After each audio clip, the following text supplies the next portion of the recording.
With her baby in her arms, she faced the end, but woke in the arms of a stranger. The blizzard had been raging for 3 days when Elena's car finally gave up, steam rising from under the hood like her last breath of hope. She clutched her 6-month-old daughter Sophia closer to her chest, feeling the baby's tiny body shivering despite the layers of blankets. The heater had died an hour ago, and now the windows were frosting over with a deadly certainty. Elena had been driving north to her sister's house in Alaska, fleeing an abusive marriage with nothing but the clothes on their backs and what little money she'd managed to hide. The storm had caught them in the remote wilderness between Fairbanks and nowhere, where cell towers were as rare as miracles, and the nearest town was 50 miles through impassable drifts.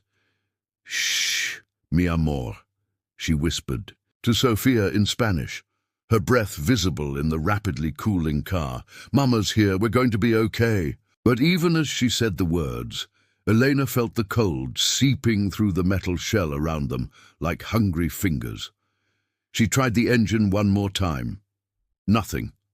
The fuel gauge read empty, though she was sure she'd had at least a quarter tank. The storm must have damaged something. Outside, the wind howled with a voice that sounded almost human, almost mocking. Elena wrapped Sophia in her own coat, then gathered the baby into her arms and stepped out into the whiteout. The cold hit her like a physical blow, stealing her breath and making her eyes water instantly. She could barely see 5 feet ahead, but she knew staying in the car meant freezing to death. At least walking might keep them warm a little longer. Her boots sank deep into the snow with each step, and within minutes she couldn't feel her toes. Sophia had gone ominously quiet, and Eleanor's heart hammered with terror. She pressed her lips to the baby's forehead, still warm, thank God, but for how long? The wind shifted, and through the swirling snow, Elena glimpsed a faint light in the distance. Not the warm yellow of a house, but the harsh white of industrial lighting. Still, it was shelter. She forced her legs to move faster, each step a monumental effort against the deepening drifts. By the time she reached the chain-link fence surrounding what appeared to be some kind of research station, Eleanor could no longer feel her hands. The gate was unlocked, and she stumbled through it toward the low, concrete building. Her vision was blurring, and Sophia hadn't moved in several minutes. Elena pounded on the metal door with numb fists, leaving bloody smears on the frost-covered surface. "Please," she gasped, though her voice was lost in the wind. "Please, someone help us." The world tilted sideways, and Eleanor felt herself falling. The last thing she remembered was the sound of the door opening and a man's voice shouting something she couldn't understand over the roar of the storm. When she woke, it was to the sound of a steady beeping and the blessed sensation of warmth against her skin. Elena's eyes fluttered open to find herself in a small, sterile room that smelled of antiseptic and coffee.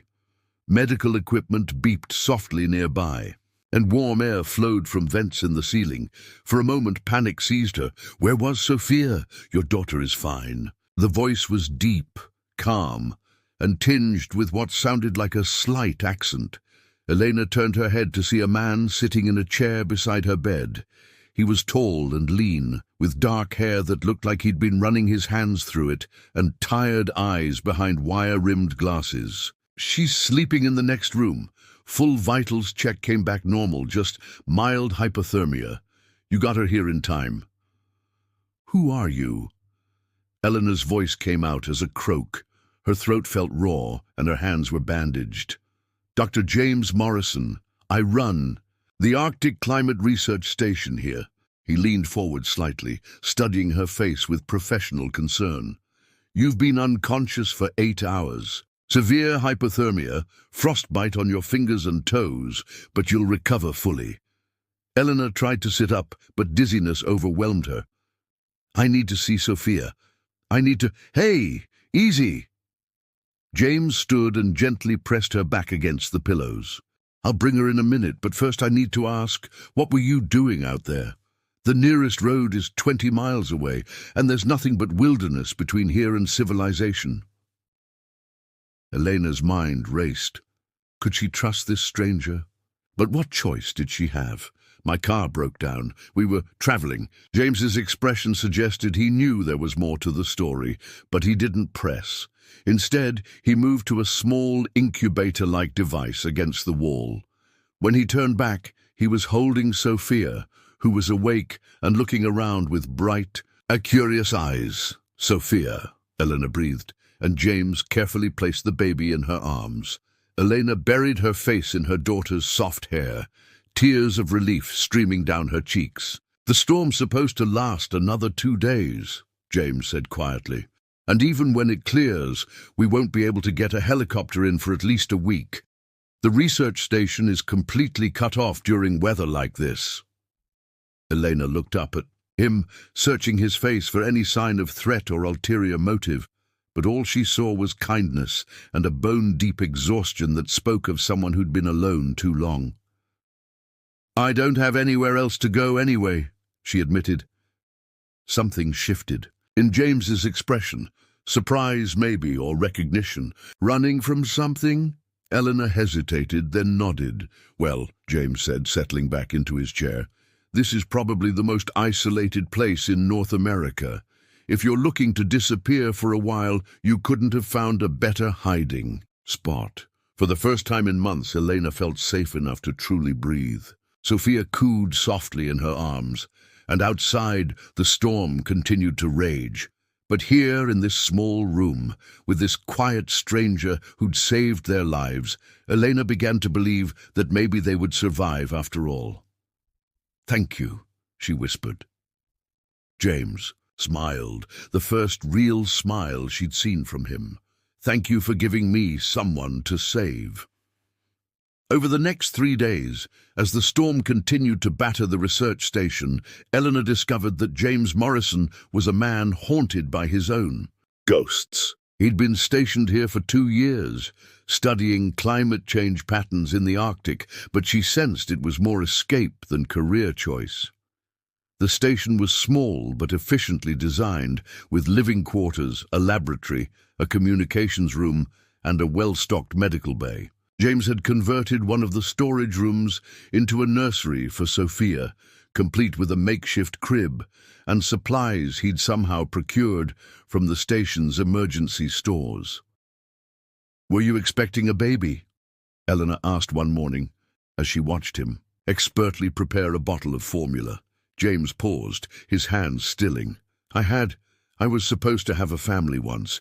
Medical training comes in handy." He didn't elaborate, but Elena saw the pain flash across his features. She was beginning to understand that they were both refugees in their own ways.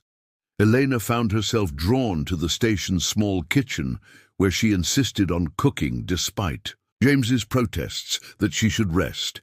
It felt good to be useful, to care for someone who had cared for them. She made simple meals from the supplies on hand: pasta with canned sauce, soup from packets, coffee that actually tasted like coffee instead of the bitter substitute she'd grown used to. "You don't have to do this," James said one evening as she set a plate in front of him. "Yes, I do." Elena sat down across from him with her own plate. "You saved our lives. It's the least I can do." "I don't want gratitude," James said quietly. "I want—" He trailed off, shaking his head. "What do you want?" James met her eyes across the small table. "I want to not feel like a ghost anymore." Eleanor understood that feeling perfectly. For months, she'd felt like she was disappearing, erased by fear and isolation and the constant need to hide. But here, in this remote place, with this gentle man who asked no questions and demanded nothing, she was beginning to feel real again.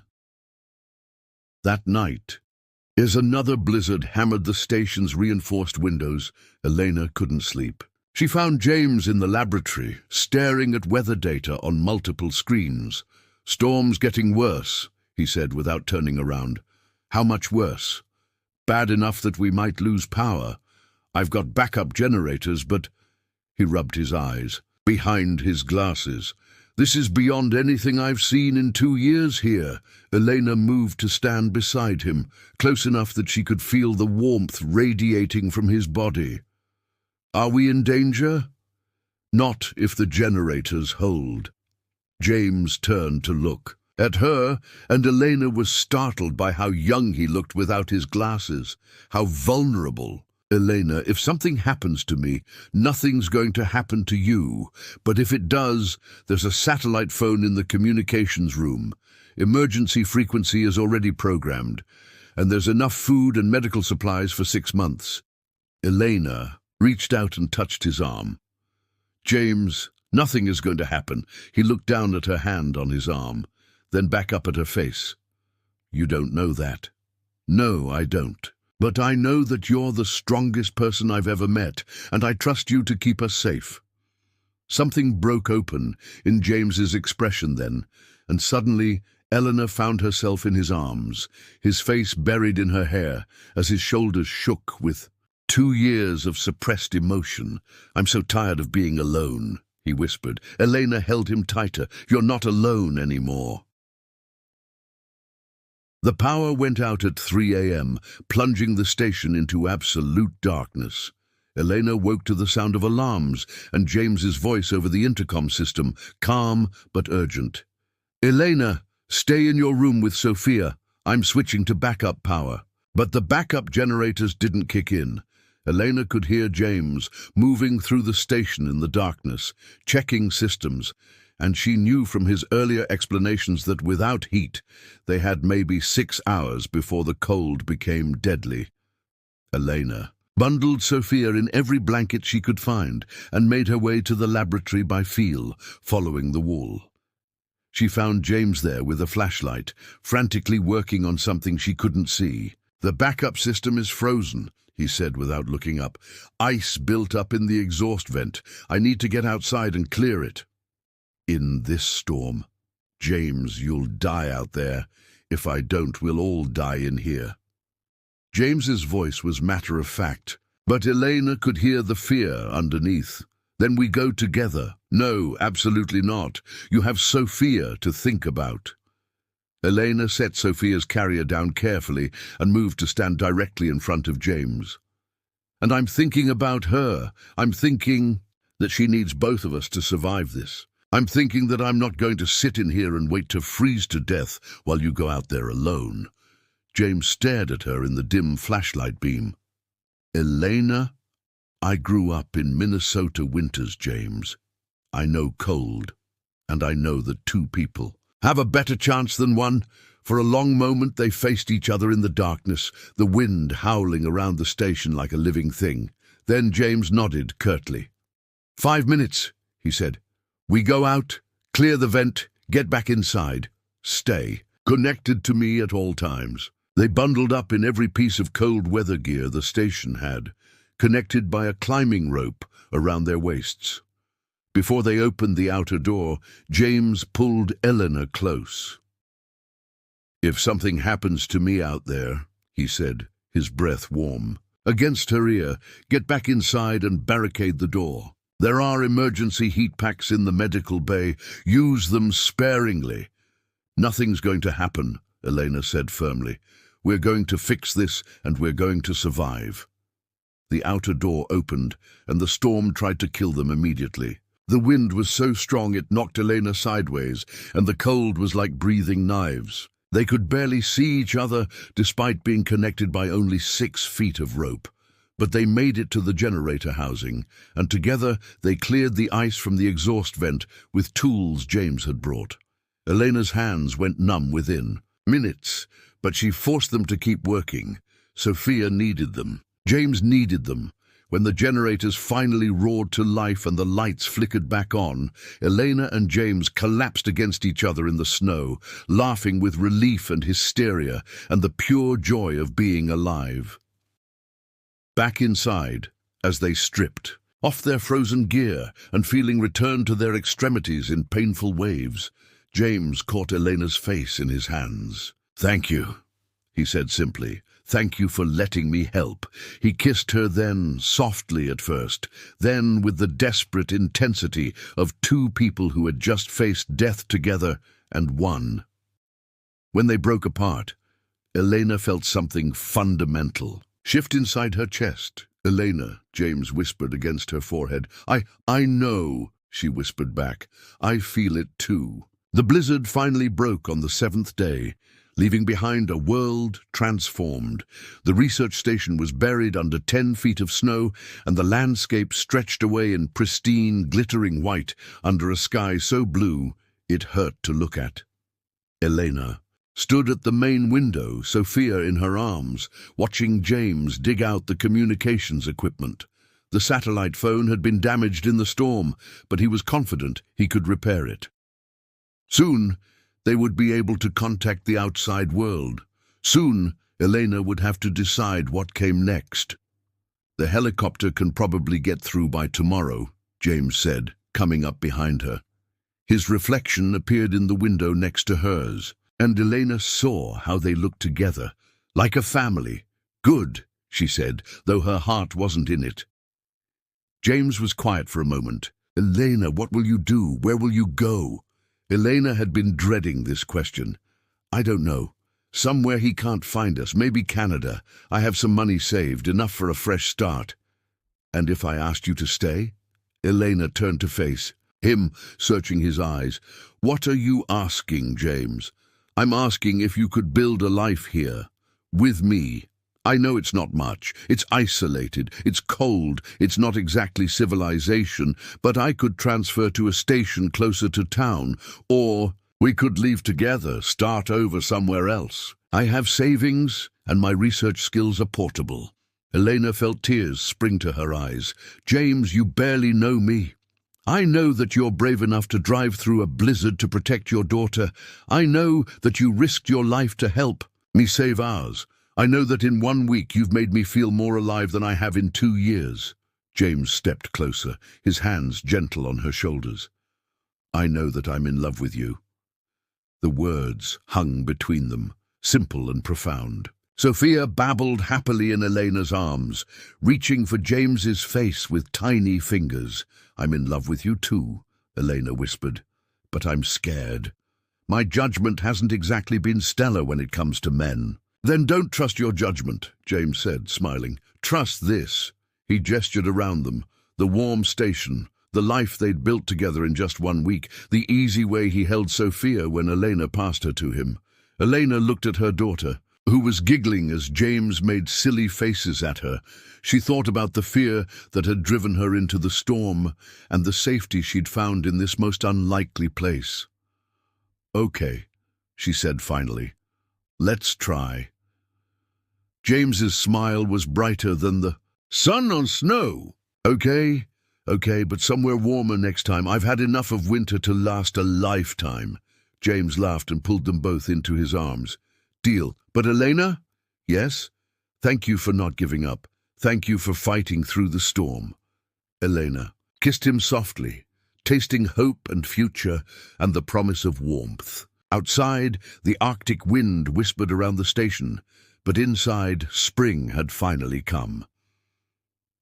3 months later, Dr. James Morrison submitted his transfer request to the University of Colorado, citing personal reasons for his relocation to their climate research facility in Boulder.